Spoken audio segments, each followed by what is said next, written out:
하나님의 말씀은요, 마가복음 10장 46절부터 끝절까지입니다. 마가복음 10장 46절은요 73페이지쯤에 있습니다.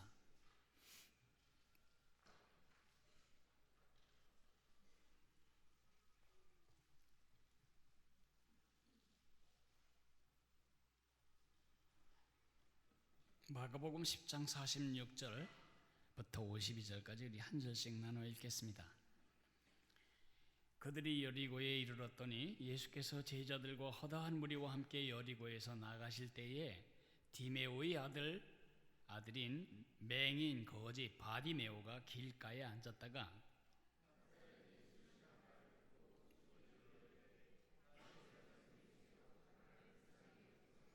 많은 사람이 꾸짖어 잠잠하라 하되 그가 더욱 크게 소리질러 이르되 다윗의 자손이여 나를 불쌍히 여기소서 하는지라.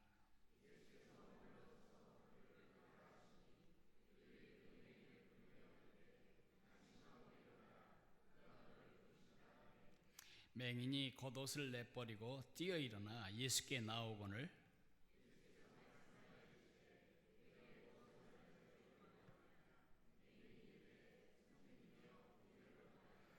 예수께서 이르시되 가라 내 믿음이 너를 구원하였느니라 하시니 그가 곧 보게 되어 예수를 길에서 따르니라. 아멘. 저는 아들이 많은 집에 서열이 낮은 아들로 태어났습니다. 자식으로 치면 7번째, 아들로 치면 5번째였기 때문에 모든 강물이, 모든 시냇물이 강으로 모이듯이 모든 심부름은 다 제게로 흘러내려오는 것입니다. 심부름 자체는 그렇게 힘들지 않았는데요, 힘든 게 뭐냐 하면 제게 주어지는 부탁들이 너무 막연한 것입니다. 형이 말합니다. 먹을 건지 가져올래? 뭐 갖다 줄까요? 아무거나. 그러면 뭘 갖다 줘야 할지가 참 막연한 것입니다. 아무거나. 쥐를 갖다 줄까요? 돼지 감자를 캐다 줄까요? 뭘 갖다 줘야 되는 거지요? 또 말합니다. 야, 쓸 것 좀 가져와. 그러면 종이를 가져오라는 것인지, 펜을 가져오라는 것인지, 노트북을 가져오라는 뜻인지, 볼펜을 가져오라는 것인지, 연필을 가져오라는 것인지 너무 막연해. 우리 아버지가 말씀하십니다. 아이고야, 밭에 가서 뭐 좀 따와라. 고추장에서 찍어 먹어야 되겠다.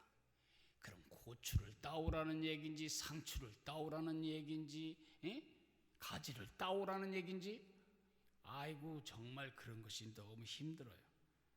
이렇게 말해요. 뭐 좀 몇 개 갖고 와. 그러면 3개요, 4개요. 그러면 서너, 5, 6개.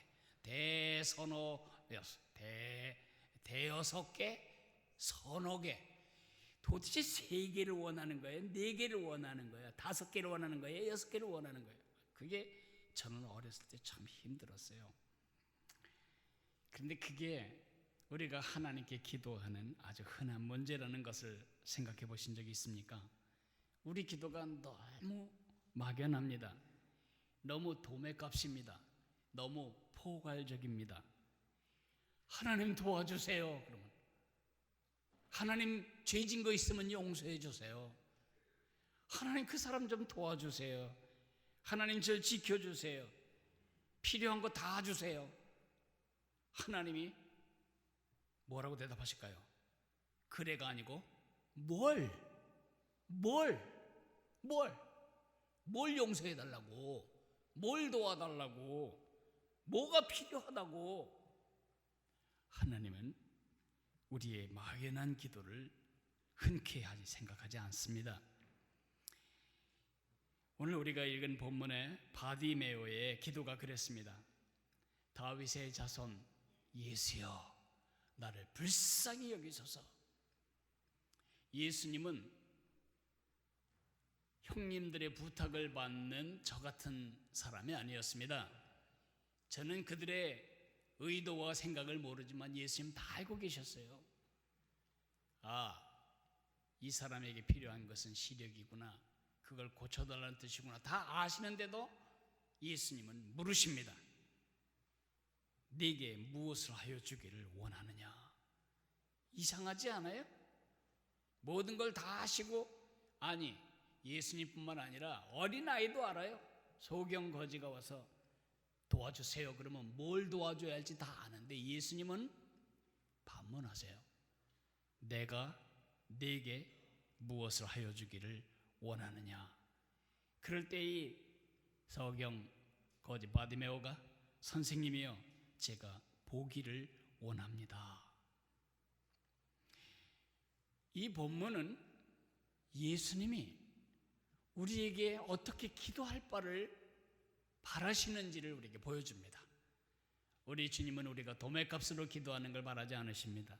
포괄적으로 일반적으로 한 뭉뚱그리로 퉁치듯이 그렇게 기도하는 것을 원하지 않으십니다. 소매값으로 구체적으로 특정하게 내 마음에 있는 정확한 그것을 기도하기를 원하십니다. 남자들은 일반적으로 좀 그래요. 제 아내가 제게 말합니다. 여보, 올 때 두부 한 모 사오세요. 제가 슈퍼에 들어갑니다. 그러면 두부가 종류가 너무 많아, 회사가. 그럼 어떤 걸 사야지? 두 번째, 한모란 게 어떤 건 둘이 하나로 붙어 있는 한모를 말하는 건지, 정사각형 한모를 말하는지, 직사각형 한모를 말하는지. 그것뿐만이 아니에요. 두부가 한 종류가 아닙니다. 구이용, 이 부침용 두부가 따로 있고요, 찌개용 두부가 따로 있고, 순두부도 따로 있어요. 늘 걱정이, 내 아내가 원하는 게 이건가 저건가. 그래서 너무 답답할 땐 전화를 해서 확인을 하죠. 우리가 그런 식으로 기도하지 말라는 것입니다. 주님께 기도할 때는 도와주세요 그렇게 기도하지 말고, 하나님 제가 지금 배가 아파요, 여기 도와주세요, 용서해 주세요 그렇게 말하지 말고, 하나님 제가 누구 앞에서 크게 상처를 주었습니다, 저를 용서해 주십시오. 누구를 위해 기도할 때 그 사람 좀 도와주세요 그렇게 하지 말고, 그 사람에게 은혜를 베풀어 주세요 그렇게 기도하지 말고, 그 사람이 지금 자녀와의 관계 때문에 심각한 고통을 당하고 있습니다, 주님 그 가족 관계가 정상 회복되도록 도와주세요. 구체적으로 기도하라는 것입니다. 왜 그래야 될까요? 제가 두 가지 이유만 말씀드리겠습니다. 첫째로는 그래야, 그렇게 소매값으로 구체적으로 기도해야만 내가 하는 기도가 자라기 때문입니다.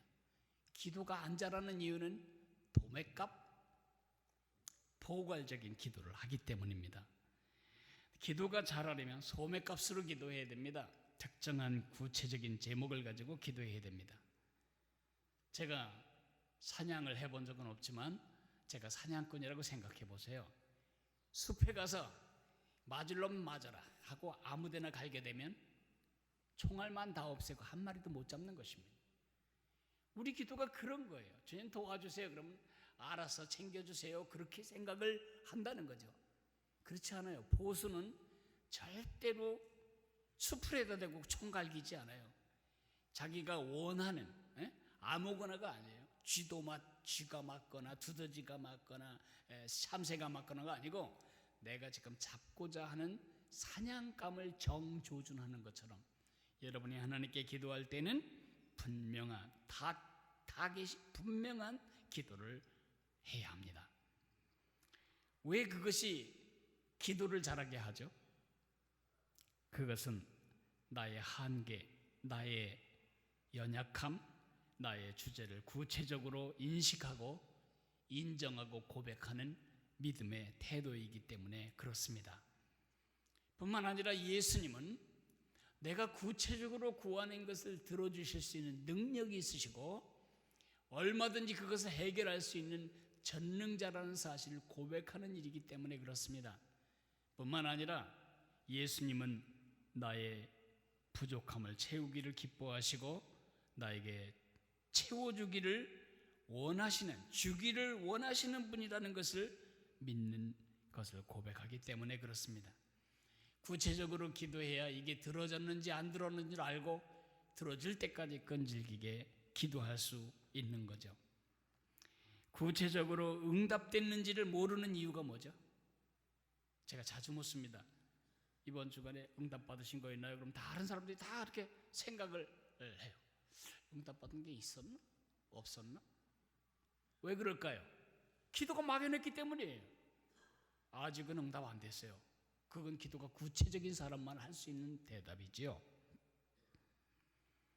제가 1988년 12월 5일 날 델타 항공을 타고 유학길에 올랐어요. 그 델타 항공 유학길에 그 델타 항공 비행기에서 1시간을 기도를 했는데, 그때 제가 이 종이를 펴놓고 거기에 기도 제목을 썼어요. 감사한 거 위에 한 5-6가지 쓰고, 또 저거 밑에다가는 또 다른 기도 제목도, 중보의 기도도 썼지만 제 간구의 기도 제목이 12가지를 저렇게 썼더라고요. 저거는 그때 썼던 기도 제목인데 얼마나 두려워요. 가족 4사람을 데리고 학비가 확보되지도 않은 채 미국으로 떠나는 그 발걸음이 얼마나 두려워요. 응? 건강할지, 미국에서 수술 한번 하면 유학이 오고 다 뒤집어 엎고 와야 됩니다. 너무 의료비가 비싸서 감당할 수 없습니다. 건강, 또 학비, 자녀, 영어, 적응, 좋은 동료들 만나는 것, 뭐 등등 12가지를 기도했어요. 그리고 제가 한국으로 돌아오는 비행기에서 다시 이것을 꺼내 모았을 때 한 가지도 빼놓지 않고 다 응답이 됐는데, 응답도 겨우겨우 응답된 게 아니고 넘치도록 응답이 되었어요. 와. 기도 습관하실 거, 기도 제목을 쓰라는 것입니다. 여러분에게 기도 수첩을 드렸는데 지금 혹시 페이지함에 들어가 버리진 않았는지 모르겠네요. 아니면 어디 책꽂이에 꽂혀 있는지, 거기에다가 여러분이 매일 하는 작고 구체적인 기도를 다 써야 됩니다. 그것을 쓰고, 그리고 구체적인 기도를 구체적으로 기도해야 합니다. 그리고 구체적으로 기대하세요. 그리고 그것이 응답되었을 때 구체적으로 감사하세요. 나는 여러분들이 하나님께 드리는 헌금의 명목을 다 봅니다. 그런데 그 헌금에 보면 정말 구체적인 기도가 응답된 것을 기뻐하면서 감사 헌금을 드리는 것을 볼 때 제 마음에 얼마나 기쁨이 있는지 모릅니다. 그래야 기도의 맛을 알고, 그래야 기도가 자라는 것입니다. 일반적인 기도하면 뭐가 들었는지조차 모르니까 아무것도 안 들어진 것 같아요. 그 기도가 안 자랍니다. 기도를 구체적으로 해야 내가 하는 기도가 자랍니다. 두 번째, 그래야 할 이유는 무엇이냐면, 그래야 기도하는 나 자신이 자라기 때문입니다. 도매값으로 기도하는 것은 믿음이 아닙니다. 하나님이 기뻐하지 않으십니다. 왜냐하면 하나님이 기뻐하지 않을 3가지 가능성이 있기 때문입니다. 첫째로는 사실 그 기도를 입으로는 하지만 마음에도 없는 기도, 의지에도 없는 기도, 갈망도 없는 기도를 하는 영적인 게으름일 수 있습니다. 두 번째로는 세부적인 일은 다 내게 맡겨놓으세요. 세부적인 건 내가 다 알아서 합니다. 세부적인 일만은 내가 컨트롤할 수 있고 컨트롤해야 되겠다는 교만이 있을 수 있습니다. 그리고 구체적인 기도를 했다가 혹시 하나님이 안 들어주시면 얼마나 상처를 받아. 구체적인 기도를 부탁했는데 하나님이 안 들어주시면 얼마나 많은 사람들이 믿음이 시험을 받을까 걱정해서 괜히 기도 부탁했다가 안 들어줄 때나 채통상할까 봐 아닙니다. 그건 불신입니다. 오혜영 집사님을 하나님께서 그의 품에 안아가실지 이 땅에 깨어날지는 모르지만 안아가실 때까지는 저는 기도할 겁니다. 다시 우리 가운데 세워달라고. 그런 기도했다가 혹시 안 세워주면 어떻게 되나? 그게 왜 내 책임이에요? 그건 주님의 책임이에요. 누구보다 그를 사랑하시는 주님의 계획 아래서 그는 주님께서 책임지세요. 내 책임은 그가 울 때 같이 울고, 그 가정이 안타까워할 때 같이 안타까워하고, 그 가정이 기뻐할 때 같이 기뻐하고, 그게 내 책임입니다. 야분의 호를 위해 구체적으로 기도했다가 혹시나 안 들어질 경우에는 어떤 망신을 당하려고 그렇게 기도하냐고요? 아닙니다. 그건 망신이 아닙니다. 응답을 어떻게 하실 바는 주님의 소관이지만 뭘 구해야 할까는 제 소관입니다. 그러므로 우리는 구체적으로 기도해야지, 혹시 기도했다가 안 들어질 경우 지난번처럼 또 마음에 상처받을까 봐 일반적으로 도망갈 기회, 피해 나갈 길 다 빼놓고 하나님 채통 내 채통 다 생각하며 기도한다면 그건 불신입니다. 그래서 하나님 기뻐하지 않습니다. 반대로 구체적인 기도는 나의 작은, 아주 작은 일상적인 필요까지도 주님께 의지하고 내 연약함을 인정하고 주님의 통치와 은혜가 그것을 채우실 수 있고 채워주기를 기뻐하신다는 사실을 인정하는 믿음의 고백입니다. 히브리서 11장 6절에 믿음이 없이는 기쁘시게 못하나니 하나님께 나아가는 자는 반드시 그가 계신 것과 그를 찾는 자에게 상 주시는 분이심을 믿어야 할지니라고 말하고 있습니다. 구체적인 대화가 한 남자와 여자를 결혼까지 가게 만들지 않아요? 한 남자가 여자가 일반적인 시선으로 서로를 쳐다봤다고 해보세요. 한 총각과 처녀가 일반적인 시각이 있잖아요. 지하철에서 저기 여자 있구나, 저기 남자 있구나, 그런 시각으로 보았다면 결혼에 이를 수 없어요. 구체적인 시선으로 쳐다보고 구체적인 질문을 하고 구체적인 답변을 하고, 그것 때문에 혹시 상처를 받을지 몰라도 직선적인 질문도 해보고 그 마음의 간도 보고 어느 정도 찔러야 성질 내는지도 간 보고 시험도 해보고, 이렇게 구체적인 대화를 통해서 두 사람의 관계가 점점 좁아지다가 결국은 부부가 되잖아요. 하나님과의 정도 그래요. 일반적인 기도하는 사람 하나님 뭐 정이 없어요. 하나님이 내 아버지라는 감동이 없어요. 내가 하나님의 자녀라는 긍지도 없어요. 하나님을 알아가고 하나님을 닮아가는 것은 구체적인 기도를 통해서만 가능합니다. 성경을 통해서는 하나님이 이런 분이라는 객관적인 하나님에 대한 정보를 얻지만, 기도를 통해서는 하나님을 인격적이고 개인적이고 경험적으로 배워가게 됩니다.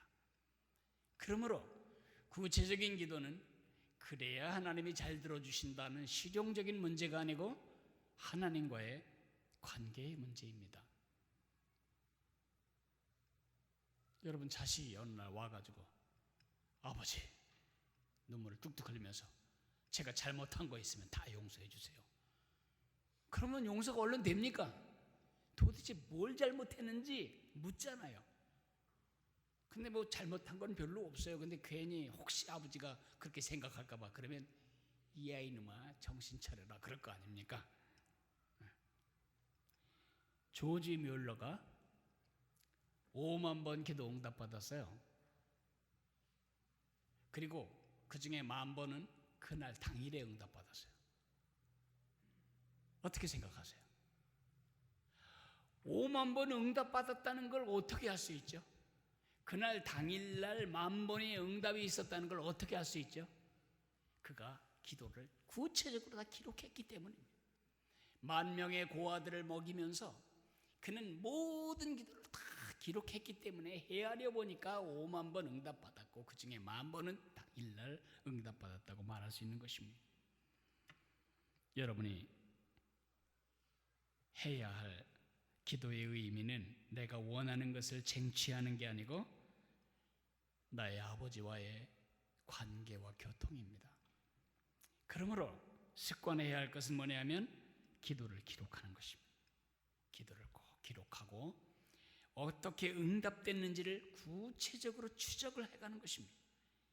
낱낱이 구체적으로 일일이 알고, 그러면 그것이 여러분의 개인적인 증거가 됩니다.